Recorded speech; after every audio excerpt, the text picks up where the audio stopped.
السلام علیکم دوستو پاکستان کے سابق صدر اور سابق army chief general Pervez Musharraf Pakistani army کے وہ واحد ملٹری ڈکٹیٹر ہیں جنہوں نے 2 بار ملک کا آئین معطل کیا اور ان پر 2 بار جان لیوا حملہ بھی ہوا، لیکن یہ دونوں بار ہی اپنی ماڈرن بلٹ پروف اور بم پروف جدید گاڑیوں میں لگے جیمرز کی وجہ سے بال بچ گئے۔ اور یہ پاکستان کے پہلے ایسے ملٹری ڈکٹیٹر تھے جنہوں نے پرائیویٹ میڈیا جیسے عذاب کو پوری قوم پر مسلط بھی کیا، اور یہ واحد پاکستانی ڈکٹیٹر تھے جنہیں عدالت نے پھانسی کی سزا بھی سنائی تھی۔ لیکن کیا آپ سب جانتے ہیں کہ نواز شریف کی حکومت کو چلتا کرنے والے اور ایک ڈیل کے ذریعے سعودی عرب بھیجنے والے جنرل پرویز مشرف خود ایک دفعہ کورٹ مارشل ہونے سے بہت مشکل سے بچ گئے تھے، اور پھر یہ ترقی کرتے کرتے 4 اسٹار جنرل بھی بن گئے؟ لیکن وہ کیا وجہ تھی جس کی وجہ سے آرمی میں ان کا کورٹ مارشل ہونے والا تھا؟ اور پرویز مشرف نے آصف علی زرداری کے بارے میں ایسا کیا انکشاف کیا جس سے پوری پاکستانی میڈیا میں ہلچل مچ گئی تھی؟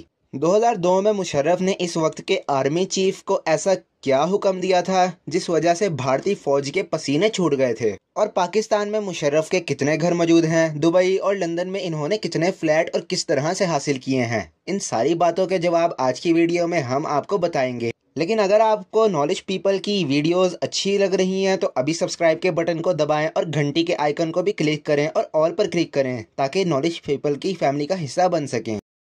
فیکٹ نمبر 1 دوستو، پرویز مشرف کا تعلق ایک سادہ سے گھرانے سے تھا، اور یہ 11 اگست 1943 کو پرانی دلی کے ایک علاقے محلے کچا سعد اللہ میں پیدا ہوئے تھے، اور جس جگہ ان کی رہائش تھی اسے نہر والی حویلی کہہ کر پکارا جاتا تھا۔ ان کے والد سعید مشرف الدین پاکستان کے فورن افیئرز کے سیکریٹری تھے، جبکہ والدہ بیگم زرین مشرف ایک پڑھی لکھی گھریلو خاتون تھیں۔ پرویز مشرف اپنے بھائیوں میں دوسرے نمبر پر آتے تھے، اور ان کی والدہ بچپن سے ہی انہیں بلو کہہ کر پکارا کرتی تھیں۔ آپ کو جان کر حیرانی ہوگی کہ یہ دلی میں سر سید احمد خان کے ہمسائے تھے، اور ان کے والد علی گڑھ یونیورسٹی کے گریجویٹ بھی تھے، اور ان کی تعلیمی خدمات کی وجہ سے یہ حکومت پاکستان میں اپنی خدمات بھی انجام دیتے رہے ہیں۔ جب پرویز مشرف صرف 4 سال کے تھے تو ان کے خاندان پاکستان بننے سے پہلے چند ماہ پہلے کراچی آ کر بس گیا تھا، اور پھر یہ اپنے والد کے ساتھ ترکی کے سفر پر بھی گئے، جہاں انہوں نے ترکی کے دارالحکومت انقارہ میں قیام پذیر ہوئے۔ انہوں نے ترکی کی زبان بولنا بھی سیکھ لی تھی، لیکن پھر یہ پاکستان واپس آئے اور لاہور کے FC کالج سے انہوں نے میتھمیٹکس یعنی کہ ریاضی میں انٹرمیڈیٹ کا امتحان پاس کیا، اور اس کے بعد 1961 میں کاکول میں موجود پاکستان ملٹری اکیڈمی میں بھرتی ہو گئے، اور 1964 میں سیکنڈ لیفٹیننٹ کے طور پر اپنے کیریئر کا آغاز کیا۔ فیکٹ نمبر 2 دوستو، آرمی میں بھرتی ہونے کے 1 سال بعد ہی 1965 میں پرویز مشرف کے ان آتھورائزڈ لیو یعنی کہ بنا بتائے چھٹی پر جانے کی وجہ سے کورٹ مارشل ہونے والے تھے، لیکن اسی دوران پاک بھارت جنگ چھڑ گئی اور ان کو فرنٹ لائن جنگ پر بھیج دیا گیا۔ لاہور اور سیالکوٹ کے محاذ پر مشرف صاحب نے بہادری سے دشمن کا مقابلہ کیا، اور یہ گولہ باری میں اپنی جگہ پر ثابت قدم رہے۔ ان کی اسی دلیری اور ثابت قدمی کی وجہ سے انہیں امتیازی سند سے بھی نوازا گیا، اور اس جنگ کے بعد پرویز مشرف نے SSG کمانڈو کے ایک گروپ کو جوائن کر لیا، جہاں پر یہ 6 سال تک اپنی کمانڈو کی خدمات انجام دیتے رہے۔ یہ اپنی قابلیت کی وجہ سے ترقی کرتے گئے، اور آپ کو یہ جان کر حیرت ہوگی کہ جنرل پرویز مشرف کو 4 اسٹار جنرل کا رینک پر پروموشن بے نظیر بھٹو نے دیا تھا، اور سابق وزیر اعظم نواز شریف نے 3 سب سے سینئرز آرمی آفیسرز کو چھوڑ کر چوتھے نمبر پر موجود جنرل پرویز مشرف کو پاکستانی فوج کا سپہ سالار مقرر کیا۔ فیکٹ نمبر 3 7 اکتوبر 1998 کو آرمی چیف بننے والے پرویز مشرف اور سابق وزیر اعظم نواز شریف میں اختلافات کارگل وار کی وجہ سے سامنے آنا شروع ہو گئے تھے، کیونکہ پرویز مشرف کے مطابق اس محاذ پر بھارت کی گردنیں انہوں نے دبوچ لی تھیں، لیکن نواز شریف نے امریکہ جا کر غیر محفوظ طریقے سے فوجیوں کو واپس بلانے کا حکم دیا تھا، جس کی وجہ سے بہت سے جوانوں کی شہادتیں بھی ہوئیں۔ اس کے بعد جب پرویز مشرف سری لنکا کے شہر کولمبو کے آفیشیل وزٹ سے واپس آ رہے تھے تو ان کا جہاز پاکستانی حدود میں تو تھا ہی، تو نواز شریف نے ان کی جگہ پر خواجہ ضیاء الدین کو آرمی چیف بنا دیا، اور پرویز مشرف کے جہاز کو لینڈنگ کرنے کی اجازت نہ دی، اور پائلٹ کو بھارت میں لینڈنگ کرنے کا حکم دیا، تو حالات مزید بگڑ گئے۔ پائلٹ نے بڑی مشکل سے جہاز کو کراچی ایئرپورٹ پر لینڈ کیا، اور اس کے ساتھ ہی کراچی کے کور کمانڈر نے ان کے آرمی چیف جیسا استقبال بھی کیا، اور پھر سارے کور کمانڈرز اور گراؤنڈ فورسز کی مدد سے نواز شریف کی حکومت کا تختہ الٹ دیا گیا، اور ان کو گرفتار کروا کر اڈیالہ جیل بھجوا دیا گیا۔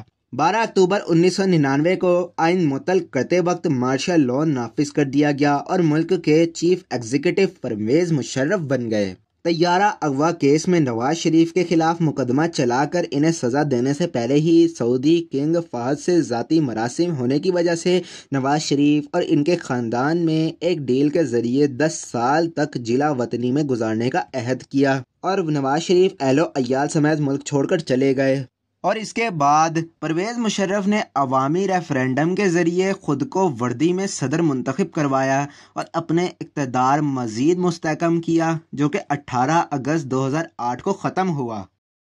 फैक्ट नंबर 4 दोस्तों, अपने इक़्तिदार के शुरुआती दिनों में ही मुशर्रफ ने एक ऐसा फ़ैसला किया जिसने पूरी पाकिस्तानी कौम को आग और खून की एक वादी में धकेल दिया। 9/11 के वाक़ये के बाद जनरल परवेज़ मुशर्रफ ने उस वक्त के अमरीकी सदर बुश की एक कॉल पर अमरीका के दहशतगर्दी के खिलाफ जंग में शामिल होने का फैसला कर लिया और अफगानिस्तान पर हमले के लिए पाकिस्तान की एयर बेसिस इन्हें दे दी, जिससे अफगानिस्तान की सरजमीन तो खून में नहलाया ही, लेकिन इसके साथ साथ ही पाकिस्तान भर में भी आग और खून का दरिया खुल गया और आम अवाम, फौजी जवानों और पुलिस के साथ साथ खुद परवेज़ मुशर्रफ भी इसकी जद में आए और इन पर 2 दफ़ा जानलेवा हमला भी हुआ। परवेज़ मुशर्रफ पर पहला हमला 14 दिसंबर 2002 को हुआ, जबकि दूसरा हमला 25 दिसंबर 2002 को। खुशकिस्मती से दोनों हमलों में ही ये महफूज रहे, लेकिन मुल्क के हर शहर ख़ास तौर पर फाटा अमन व अमान के हवाले से गैर महफूज हो गए। फैक्ट नंबर 5 दोस्तों, सन 2002 में भारत ने अपनी पार्लियामेंट में हुए मशहूर हमले का बहाना बनाकर अपनी फ़ौजें सरहदों पर ला खड़ी कर दी और नतीजे में पाकिस्तान की फ़ौजें भी मुल्क की हिफाजत करने के लिए सरहदों पर आ पहुंची। इसी दौरान परवेज़ मुशर्रफ को ये इंटेलिजेंस रिपोर्ट मिली कि मकबूजा कश्मीर के मखसूस मकामात पर सर्जिकल स्ट्राइक का मंसूबा बना लिया गया है। इस पर जनरल परवेज़ मुशर्रफ ने इस वक्त के PAF यानी कि पाकिस्तान एयर फोर्स के आर्मी एयर चीफ मुहसफ मीर को हुक्म दिया कि वो फौरी तौर पर इंडिया के ख़ास टारगेट्स को सेलेक्ट करें और स्ट्राइक करें। एयर आर्मी चीफ ने मंसूबा बनाकर मुशर्रफ को पेश किया तो मुशर्रफ ने इंडियन हाई कमांड से रब्ता किया और कहा कि हमें तुम्हारे मंसूबे का इल्म है और अगर ऐसा किया तो तुम्हारे साथ जो होगा वो सारी दुनिया देखेगी। इस पैगाम ने भारतीय हाई कमांड के पसीने छुड़वा दिए थे और दोबारा ऐसा करने की कोशिश इन्होंने ना की और काफ़ी अरसे बाद इन्होंने अपनी फौजें वापस बुला ली। याद रखें, ये वो दौर था जब भारत का डिफेंस मिनिस्टर यानी कि वजीर दिफा नरेंद्र मोदी था और इसने फौजें बॉर्डर तक बुलाकर और कई महीनों तक एक्सरसाइजेस कराकर भारतीय कौम का बिलियंस ऑफ डॉलर्स ज़ाया करा दिया था। नंबर 6 दोस्तों, परवेज़ मुशर्रफ के आखिरी साल में मोहतरमा बेनज़ीर भुट्टो को जिस तरह प्लानिंग के साथ मरवाया गया, इनके इक़्तिदार को इसने और भी ज़्यादा कमज़ोर कर दिया और इन पर मोहतरमा के कत्ल का इल्ज़ाम भी लगता रहा। लेकिन इन्होंने फ़ौरन ही मीडिया पर एक दबंग किस्म की प्रेस कॉन्फ्रेंस की और तमाम सवालात के जवाब देकर सबको चुप करवा दिया। अपने इक़्तिदार के खात्मे के कई सालों बाद एक इंटरव्यू के दौरान इंकशाफ किया कि बेनज़ीर भुट्टो को आसिफ अली जरदारी ने साजिश के तहत कत्ल करवाया और यह भी इंकशाफ किया कि मोहतरमा के भाई मुर्तज़ा भुट्टो को भी कत्ल करवाने वाला आसिफ अली जरदारी ही था, क्योंकि दोनों में शदीद नफरत पाई जाती थी। इतनी ज़्यादा नफरत पाई जाती थी कि मुर्तज़ा भुट्टो ने अपने बाथरूम में पेशाब करने वाली जगह पर जरदारी की तस्वीरें लगा रखी थी और एक बार तो मुर्तज़ा भुट्टो ने अपने गार्ड से कहकर आसिफ अली जरदारी को किडनैप करवाया और इनकी मूछें कटवा दी थी। लेकिन फिर इसके बाद पुलिस के जरिए मुर्तज़ा भुट्टो को आसिफ अली जरदारी ने कत्ल करवा दिया और वो भी अपनी बीवी के हुकूमत में, और आज तक इनके कातिलों के खूनी ना पकड़े जाने का सबूत है आसिफ अली जरदारी। तो आसिफ अली जरदारी को पाकिस्तान का करप्ट तरीन इंसान कहते हुए परवेज़ मुशर्रफ ने यह भी कहा कि ये इंतहाई घटिया इंसान है जो कि पैसे और इक़्तिदार के लिए किसी भी हद से गुजर सकता है। मुशर्रफ ने अपनी autobiography in the line of fire लिखी है जिसमें इन्होंने बहुत सारे इंकशाफात भी किए हैं और इस किताब को इंटरनेशनल लेवल पर बहुत ज़्यादा पजीराई भी मिली है।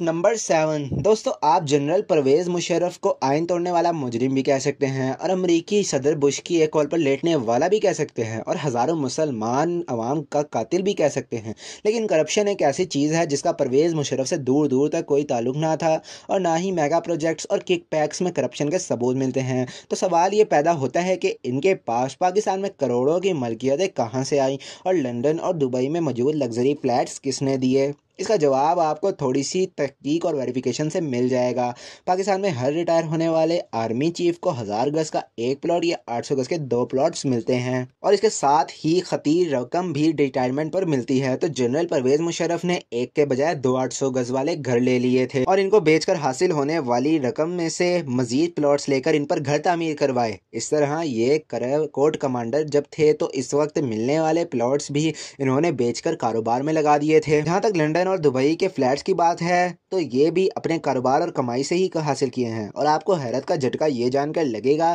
कि इंटरनेशनल यूनिवर्सिटीज़ में जब जाकर एक लेक्चर देने के परवेज़ मुशर्रफ एवरेज $1,25,000 यानी कि 2,80,00,000 रुपए और ज़्यादा से ज़्यादा $2,00,000 यानी कि 4 करोड़ से भी ज़्यादा कमा लेते थे और इसी पैसे को अपने कारोबार और प्रॉपर्टी में लगाते रहते थे। और ये सब इन्होंने अपनी सियासी जमात ऑल पाकिस्तान नेशनल मुस्लिम लीग बनाते वक्त इलेक्शन कमीशन में डिक्लेयर कर दिया था, लेकिन आज तक इनकी कुल खुफिया प्रॉपर्टीज सामने ना आ सकी। दोस्तों उम्मीद है आपको ये वीडियो अच्छी लगी होगी। मजीद ऐसी वीडियोस के लिए नॉलेज पीपल के चैनल को सब्सक्राइब करें और पास बने हुए बेल आइकन को ज़रूर दबाएं ताकि आपको हर नई लेटेस्ट वीडियो की नोटिफिकेशन मिल सके। मिलते हैं आपसे अगली वीडियो में, तब तक के लिए अल्लाह हाफिज़।